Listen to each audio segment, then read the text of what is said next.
Olá, seja bem-vindo ao canal Falando sobre Ética. Eu sou o comandante Ricardo.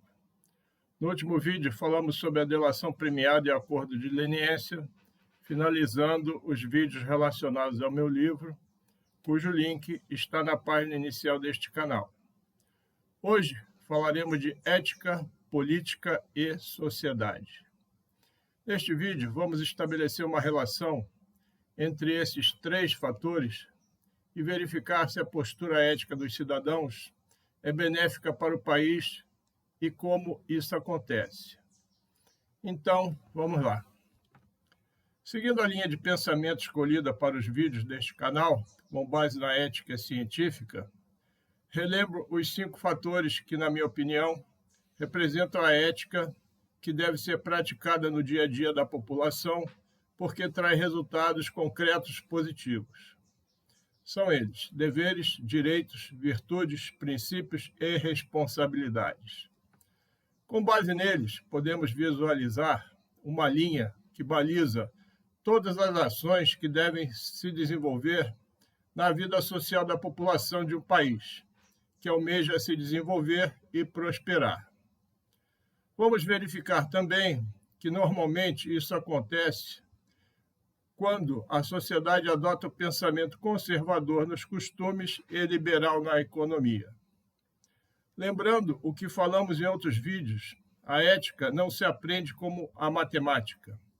Aquilo que encontramos nos chamados códigos de ética nada mais é que condutas que, se praticadas, terão como consequência a postura ética que se espera de um determinado ramo de negócios, empresa, serviço público, etc.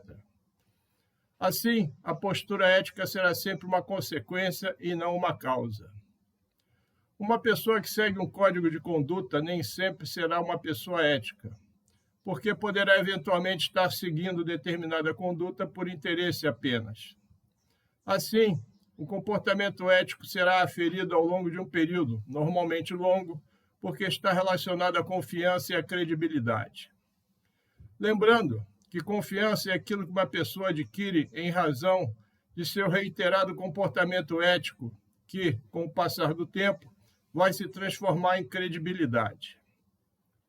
Lembrando também que credibilidade é uma coisa difícil de conseguir, porque leva tempo, esforço, perseverança e disciplina, e muito fácil de perder, por conta de apenas uma atitude antiética.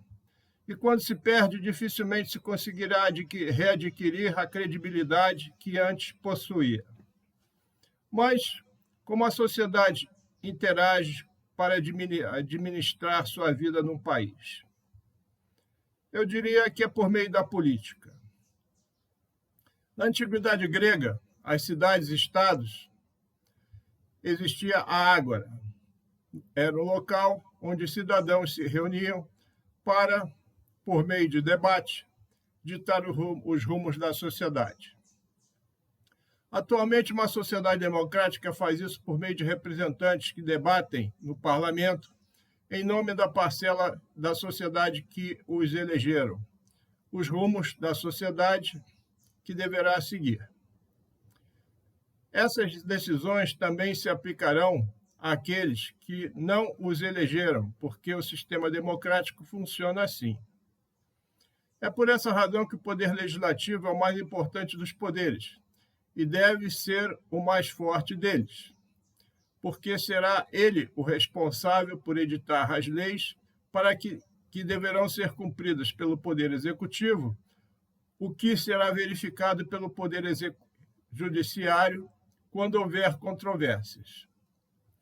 Nada diferente disso deve ocorrer, porque aí não haverá mais democracia. Para eleger corretamente seus representantes, o brasileiro precisa aprender como funciona a política, porque ela é a ferramenta que deve ser utilizada para se obter aquilo que se quer numa sociedade livre e democrática. Para que haja esse entendimento, é preciso, como eu já afirmei em outros vídeos, que as pessoas tenham discernimento. O princípio de tudo é a educação, que a criança recebe no seio da sua família, que futuramente será complementada com o ensino nas escolas e universidades. Só então pode-se dizer que se adquiriu cultura, desde que, nesse caminho percorrido, desde as primeiras lições de vida com os pais até o diploma universitário, haja qualidade e isenção no conhecimento transmitido para aquela pessoa. Uma coisa é fato: nenhum país se desenvolveu sem que a população adquirisse conhecimento de qualidade, ou seja, sem investir em educação. Futuramente, farei um vídeo exclusivo sobre Antônio Gramsci, cujos ensinamentos são uma bíblia para os governos de esquerdas atuais. Voltando ao vídeo de hoje, eu cito Paulo Bonavides, em seu livro Ciência Política, que afirma que quanto menos desenvolvida é a sociedade e quanto mais grave é seu atraso econômico, mais instáveis e oscilantes serão suas instituições políticas. Também ele observa que, há anos, países subdesenvolvidos existe a contumaz violação dos direitos constitucionais. E conclui que, sem o conhecimento dos aspectos econômicos em que se baseia a estrutura social, dificilmente se poderia chegar à compreensão dos fenômenos políticos das instituições pelas quais a sociedade se governa.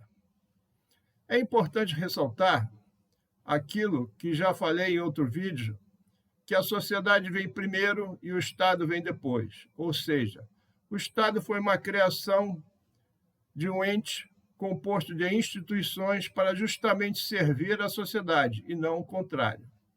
Jamais a sociedade deve servir ao Estado. Assim, o Estado é despersonalizado e sua existência independe do governante. Os governantes passam e o Estado permanece. George Jelinek, filósofo do direito e juiz alemão no século XIX, formulou um conceito bem preciso de Estado.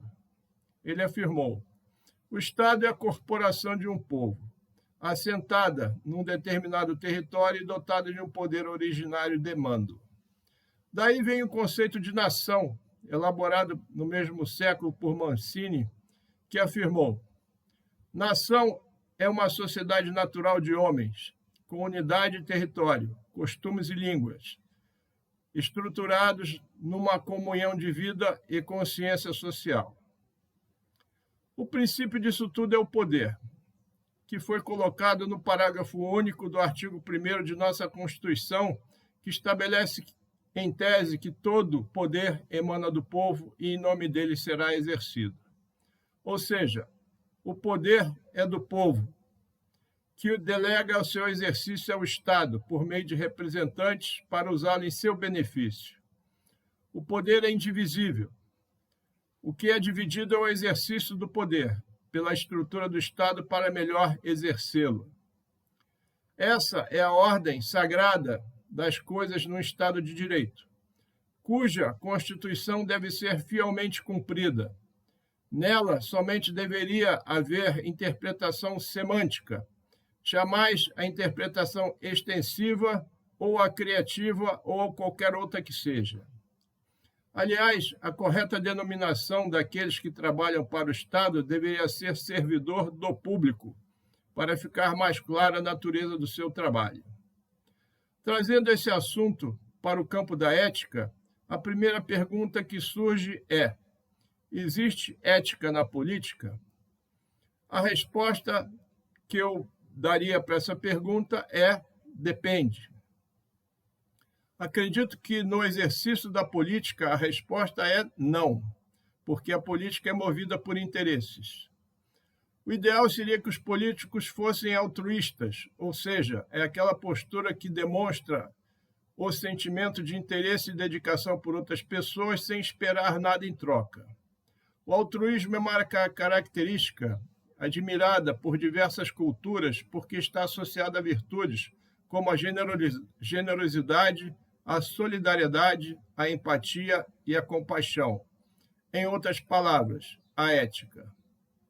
Segundo Augusto Comte, filósofo francês que formulou a doutrina do positivismo, o altruísmo é a tendência ou inclinação de natureza instintiva que incita o ser humano à preocupação desinteressada com o outro e que, não obstante de sua atuação espontânea, deve ser aprimorada pela educação positivista, evitando-se assim a ação antagônica dos instintos naturais do egoísmo.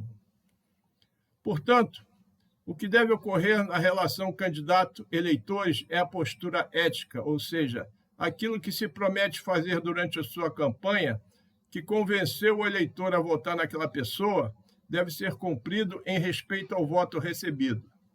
E caso não possa ser cumprido, o político eleito tem o dever de vir a público e explicar o porquê de não poder cumprir aquilo que ele prometeu. Caso não cumpra o que prometeu e nem explicou o porquê, trata-se de um estelionato eleitoral e a consequência deveria ser a perda do mandato. A sociedade é a maior beneficiária e a maior prejudicada em razão de suas escolhas políticas. As consequências das escolhas políticas não são imediatas. O resultado das boas ações demora a aparecer e, quando é ruim, demora muito mais para aparecer, porque o resultado da corrupção muitas vezes fica oculto por muito tempo, porque envolve indivíduos intocáveis em cargos importantes. As consequências deletérias, então, podem demorar décadas para desaparecer quando isso for possível. A sociedade num país que adota a democracia como sistema de governo e tem a Constituição como seu único norte, possui seu código de conduta não escrito, baseado nos costumes, que é a moral. E como já afirmei em outros vídeos, a ética científica é aquela que tem por objeto de estudo a moral. Assim, a ética evolui com a moral numa sociedade, sendo que a moral está ligada à sua frente, pois a sociedade humana, com base nos usos e costumes, vai moldando a sua vida e a vida dos seus cidadãos de acordo com as suas necessidades. A ética extrai da moral aquilo que é bom e, com base nos princípios basilares conservadores históricos, trata um caminho virtuoso para aquelas pessoas que bem seguirem e fazerem dessa prática um hábito. Para Friedrich Nietzsche, todo conhecimento implica em poder. Se uma sociedade é composta majoritariamente de pessoas com nível cultural elevado, significará que elas provavelmente terão um discernimento aprimorado. Com isso, exercerão seu poder conscientemente por meio do voto, numa sociedade democrática. Elegerão bons representantes para exercer o poder que lhes pertence e o resultado será o melhor possível. Lembrando que o discernimento, de forma resumida e em poucas palavras, para uma pessoa é a capacidade de compreender as situações que estão à sua volta e separar o certo do errado.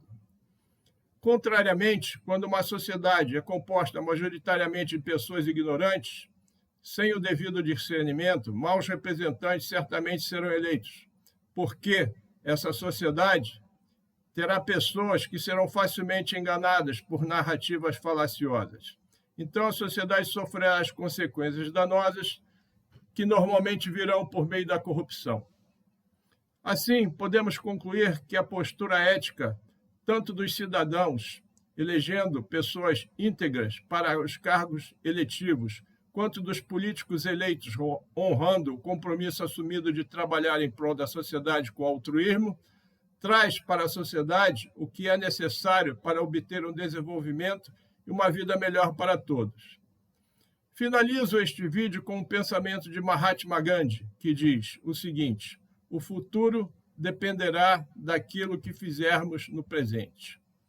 Bem, por hora era isso que eu queria transmitir para você que me prestigia com a sua atenção nesta manhã de domingo. Deixo aqui meu muito obrigado. Se gostou desse vídeo, deixe o seu gostei. E se desejar, comente, compartilhe esse vídeo e inscreva-se nesse canal. Até o próximo domingo, no qual falaremos sobre a ética na gestão administrativa, começando esta nova fase dos nossos vídeos. Este é o canal Falando sobre Ética e eu sou o comandante Ricardo. Aguardo você. Até lá.